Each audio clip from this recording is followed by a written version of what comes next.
नमस्कार, मैं महावीर सिंह। गुजरात में विधानसभा चुनाव अंतिम चरण में हैं। 1 दिसंबर से 5 दिसंबर तक मतदान होगा और 8 दिसंबर को मतगणना, और उसी के साथ ये तस्वीर साफ हो जाएगी कि गुजरात में किसकी सरकार बन रही है। गुजरात में विधानसभा चुनाव का जैसे ही परिणाम आएगा, उसका पड़ोसी राज्य राजस्थान में भी चुनावी माहौल बनना शुरू हो जाएगा, क्योंकि आने वाले साल 2023 में इसी दिसंबर महीने में राजस्थान में भी विधानसभा चुनाव होने हैं और गुजरात में जो चुनावी परिणाम आएगा उसी के बाद राजस्थान में भी चुनावी माहौल बनना शुरू हो जाएगा। ऐसे में देखा जाए तो काफ़ी कम समय बचा है उन उम्मीदवारों के लिए जो आने वाले विधानसभा चुनावों में अपनी ताल ठोकेंगे। उन्होंने अभी से अपनी फील्डिंग सेट करना शुरू कर दिया है। राजस्थान में विधानसभा चुनाव को लेकर हम विधानसभा वाइज कौन कौन उम्मीदवार किस किस पार्टी से चुनावी मैदान में खड़े होने की दावेदारी करेंगे, या फिर कौन कौन से उम्मीदवार किस पार्टी से संभावित प्रत्याशी के तौर पर अभी चर्चाओं में हैं। इसी कड़ी में हम आज बात करेंगे जालोर की विधानसभा सीट की, इस विधानसभा सीट के इतिहास की, और इस विधानसभा सीट से कौन से पार्टी जो प्रमुख दल हैं भाजपा और कांग्रेस, उन पार्टियों से कौन कौन उम्मीदवार इन नामों पर चर्चाओं में हैं और कौन कौन उम्मीदवार आने वाले विधानसभा चुनाव में अपनी दावेदारी ठोक सकते हैं। जालोर विधानसभा सीट की बात करें तो 1990 के बाद 2022 तक यानी कि 32 सालों में महज एक बार ही कांग्रेस का विधायक रहा। शेष समय यानी करीब 27 सालों तक यह जो विधानसभा सीट है वह बीजेपी के खाते में रही। वर्तमान में यहाँ से भाजपा के विधायक जोगेश्वर गर्ग हैं और भाजपा के कद्दावर नेताओं में शुमार हैं। भाजपा की ओर से जालोर विधानसभा सीट के दावेदारों में अगर सबसे प्रमुख नाम आता है तो वह है विधायक जोगेश्वर गर्ग, क्योंकि 4 बार से वो विधायक हैं, उनका यह चौथा कार्यकाल है। उनका पलड़ा इसी कारण से भारी है क्योंकि वे संघ पृष्ठभूमि से भी जुड़े हुए हैं और कद्दावर नेताओं की सूची में हैं। लेकिन एक दूसरी बात यह भी है कि भाजपा का ही एक वर्ग उनसे नाराज है। इसके अलावा गत दिनों जवाई बांध से जवाई नदी में पानी छोड़ने की मांग को लेकर कलेक्ट्रेट के सामने जो किसानों का धरना हुआ था, उसमें भी कहीं ना कहीं राजनीतिक भेद चढ़ा और एक किसान वर्ग उनसे खफा भी हो गया। जोगेश्वर गर्ग का पलड़ा भारी है और यदि आने वाले समय में दावेदारी करते हैं तो भाजपा के ही कुछ पदाधिकारी उनके साथ रहेंगे तो कुछ उनसे खिलाफ भी रहेंगे।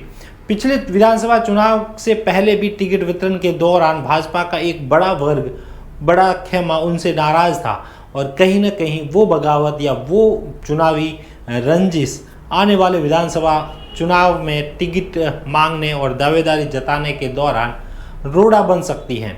दूसरा प्रमुख नाम आता है पूर्व विधायक अमृता मेघवाल का। जोगेश्वर गर्ग से पहले अमृता मेघवाल जालोर की विधायक थी। उसी विधायक का टिकट काट कर बाद में जोगेश्वर गर्ग को दे दिया गया था। इस समय काफ़ी तनातनी का माहौल था। एक समय ऐसा भी था जब जोगेश्वर गर्ग और अमृता मेघवाल के भाजपा के अलग अलग गुट थे। उन्हीं गुटों के बाद में जब टिकट वितरण का माहौल बना तो कहीं न कहीं खुलकर बगावत भी हुई थी। लेकिन अब वर्तमान में जो पूर्व विधायक है अमृता मेघवाल, वो अपनी दावेदारी कर रही है। वर्तमान में अमृता मेघवाल काफ़ी समय अपना जयपुर में बिताती हैं और वहीं से अपनी टिकट की जोड़ तोड़ करने में लगी हुई हैं और आने वाले समय में जब विधानसभा चुनाव होगा तो अपनी दावेदारी वे प्रमुखता से रखेगी। उनकी दावेदारी विधायक जोगेश्वर गर्ग पर कितनी भारी पड़ेगी ये आने वाला समय ही बताएगा, लेकिन उनकी दावेदारी जरूर तय है। तीसरा नाम आता है एडवोकेट बाबूलाल मेघवाल। पेशे से वकील हैं और कई समय से भाजपा और संघ से जुड़े भी हुए हैं। वर्तमान में गुजरात में होने वाले विधानसभा चुनाव के दौरान उन्हें एक विधानसभा सीट पर प्रभारी के तौर पर भाजपा ने भेजा है। वे भी इस बार जालोर की विधानसभा सीट पर अपनी दावेदारी करेंगे। एक और नाम सामने आता है, वो है शंकरलाल भादरू। गत चुनाव में उन्होंने अपनी दावेदारी की थी, हालांकि उन्हें टिकट नहीं मिला और वे तो भी बीजेपी और संघ कार्यक्रमों से जुड़े रहे, पार्टी से जुड़े रहे, जनता से जुड़े रहे और इस बार भी वे अपनी दावेदारी करेंगे। फिलहाल में भाजपा के एससी मोर्चा की प्रदेश कार्यकारिणी में वे सदस्य हैं और आने वाले चुनावों में वे अपनी दावेदारी करेंगे। एक और नाम इन दिनों राजनीतिक गलियारों में चर्चा का विषय बना हुआ है, वो है हरीश राणावत। संघ पृष्ठभूमि से हैं, भाजपा के जिला महामंत्री हैं और अतिरिक्त प्रशासनिक अधिकारी से सेवानिवृत्त हैं। यदि बीजेपी किसी और नए कैंडिडेट की तरफ अगर ध्यान खींचती है तो हरीश राणावत का भी नाम इन दिनों चर्चाओं में है। भाजपा वाले खुद दबी जुबान में उनका नाम कहीं न कहीं चर्चाओं में ले रहे हैं। एक और महिला कैंडिडेट के रूप में नाम आता है, वो है पवनी देवी मेघवाल। गत दिनों एक धरने में उनके द्वारा जो अपने विचार व्यक्त किए गए थे उसको लेकर वो चर्चा में आई थी और उसके बाद एक चर्चा का दौर भी चला था कि आने वाले विधानसभा चुनाव में यदि किसी महिला को भी टिकट दिया जाता है तो पवनी देवी के नाम पर चर्चाएं शुरू हो गई थी। तो पवनी देवी मेघवाल का नाम भी बीजेपी की ओर से जालोर की विधानसभा सीट से लिया जा रहा है। अब बात करते हैं कांग्रेस पार्टी से जालोर का प्रत्याशी कौन होगा। हालांकि कांग्रेस से ज़्यादा दावेदारों के नाम सामने नहीं आ रहे हैं, लेकिन फिर भी जो प्रमुख नाम है वो है गत विधानसभा चुनाव में कांग्रेस की प्रत्याशी रही मंजू मेघवाल।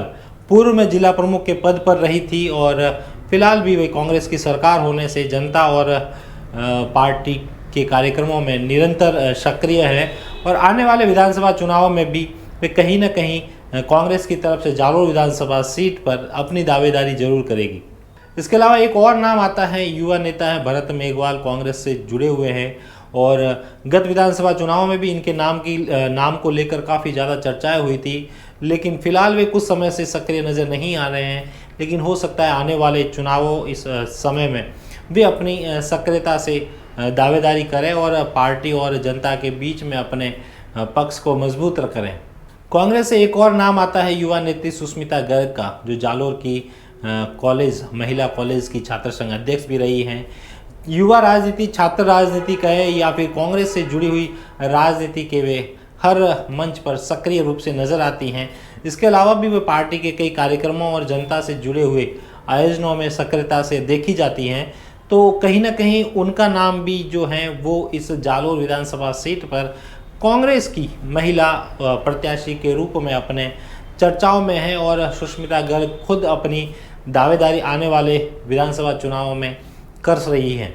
इसके अलावा कांग्रेस में ज़्यादा नामों की चर्चा नहीं हो रही है क्योंकि वर्तमान में कांग्रेस जालोर मुख्यालय पर कई तरह के गुटों पर बटी हुई हैं और ऐसे में कई जो नाम हैं वो इन दिनों चर्चा में नहीं है।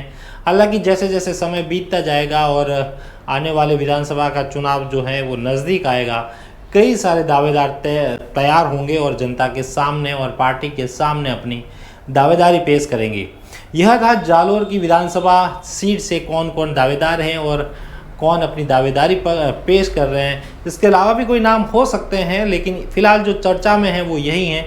अगली और विधानसभा सीट पर चर्चाओं को लेकर जो नाम सामने आ रहे हैं उसे लेकर हम एक बार फिर आपके बीच में हाजिर होंगे। तब तक शुक्रिया।